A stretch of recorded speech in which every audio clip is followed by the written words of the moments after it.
I caught my daughter cheating, and now she wants me to beg her husband to stay. I, 52F, have a daughter, Emma, 28F, who has been married to her husband, Alex, 30M, for 5 years. They have one child together, a 3-year-old daughter, Lily. To say I was proud of my daughter's choice in a partner would be an understatement. Alex has always been an incredibly supportive and caring husband, and I've always considered him a son. Emma and Alex had their ups and downs, but nothing that would have prepared me for what I'm about to tell you. It all started about a month ago when Emma's sister-in-law, Ari, 32F, came to me with a suspicion. Ari thought that Emma was having an affair with a family friend named James, 35M. At first, I brushed it off. I know how easily rumors can spiral out of control, and I wanted to believe the best of my daughter. But then Ari showed me some things that made me uncomfortable. She had been keeping an eye on the situation and believed something was off. I decided to confront Emma directly. I told her that Ari had mentioned it, and I asked if there was any truth to the accusation. She immediately denied it. She was adamant that it was a misunderstanding, a total false accusation. She begged me to believe her and assured me that she would never cheat on Alex. I believed her. She's my daughter, and no matter how crazy it sounded, I wanted to trust her. But I also felt compelled to warn her about how devastating an affair could be, not just to her marriage, but to our family's reputation. I also spoke to Alex privately. I told him that I didn't believe the accusations. We had a heart-to-heart, and he told me that he was willing to move forward and trust Emma, despite the rumors. He seemed genuinely hurt, but he wanted to give her the benefit of the doubt. I promised him that I would support him in whatever decision he made. I thought everything was going to be okay. Little did I know I was about to be blindsided. About 3 weeks later, I received a call from Alex. He told me to come over immediately. He didn't explain why, just that it was urgent. I panicked a little and immediately called Emma, but Alex picked up. He reassured me that Emma was fine, but that he needed me to come over as soon as possible. When I got to their house, Alex was waiting for me. He led me into the living room and sat me down. I could see that he was visibly upset, but I had no idea what was going on. Then he did something that I will never forget. He took out his phone, opened WhatsApp, and showed me messages between Emma and James. My heart sank as I read the explicit messages that had been set to disappear after 24 hours. They were talking about meeting up at his place, and Emma had lied to Alex, telling him that she was going to a friend's house, a hairstylist named Rose. I felt like the ground beneath me had just disappeared. I was ashamed and disappointed, not just in Emma, but in myself for having trusted her so blindly. I had defended her to everyone, even Alex, and now I had to face the harsh reality that she had betrayed not just her husband, but me as well.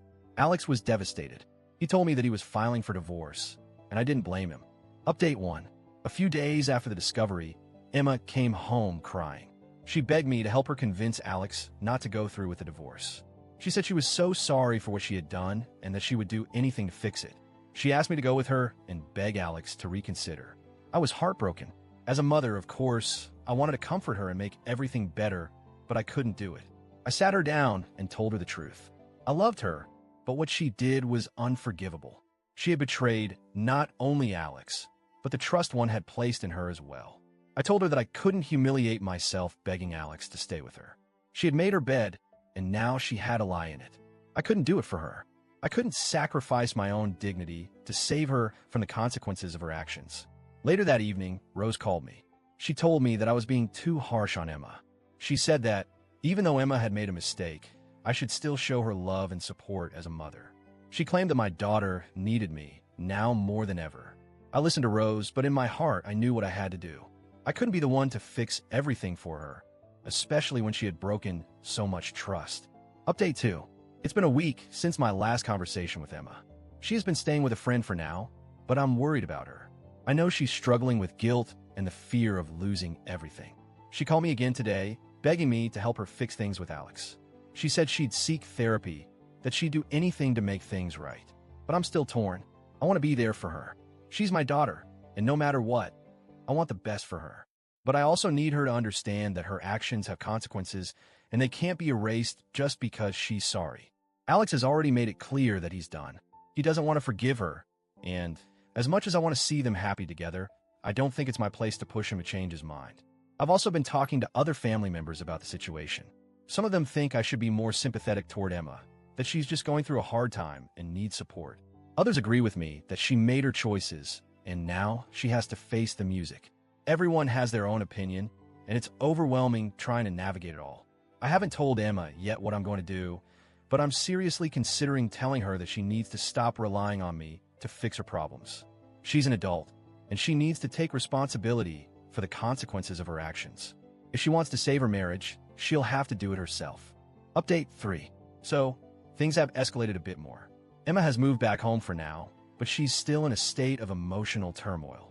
I can see that she regrets what she did, but she still hasn't fully grasped the weight of her actions. She came to me once again, asking if I could help mediate a conversation between her and Alex.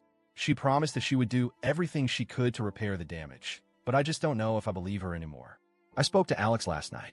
He's still firm on his decision to file for divorce, and I don't blame him. He's hurt. He's betrayed. I just don't know how much longer I can keep this up. It's not just Emma who needs to heal, it's the entire family. I've had to sit down with other family members, including Alex's parents, and have difficult conversations about what happened. Everyone is heartbroken, but no one is offering a quick fix. I've made the decision that I won't intervene further. Emma is going to have to face the consequences of her actions on her own. I will always love her, but I can't support her in this. I've told her as much. She needs to figure out what's next without relying on me to solve her problems. I still feel guilty, though. As a mother, I want to fix everything, but I've learned that some things can't be fixed. Emma needs to learn from this, and sometimes the most loving thing you can do is let someone face the consequences of their choices. Update 4. It's been a while since I last posted about this, and I just wanted to give an update. Emma has been going to therapy, and while things aren't perfect, I can see that she's taking responsibility for what she did. She's not asking me to intervene anymore. She's slowly rebuilding her life, though I'm still unsure if she and Alex will ever reconcile. I think I did the right thing. As much as I wanted to protect her, I realized that sometimes the best thing we can do as parents is to let our children face the consequences of their actions. I'm proud of her for starting to take accountability, but I still don't know what the future holds for her and Alex. Thank you to everyone who offered advice and support. It's been a difficult journey, but I've learned a lot along the way. It's not easy watching your child go through something like this, but sometimes tough love is the only way forward.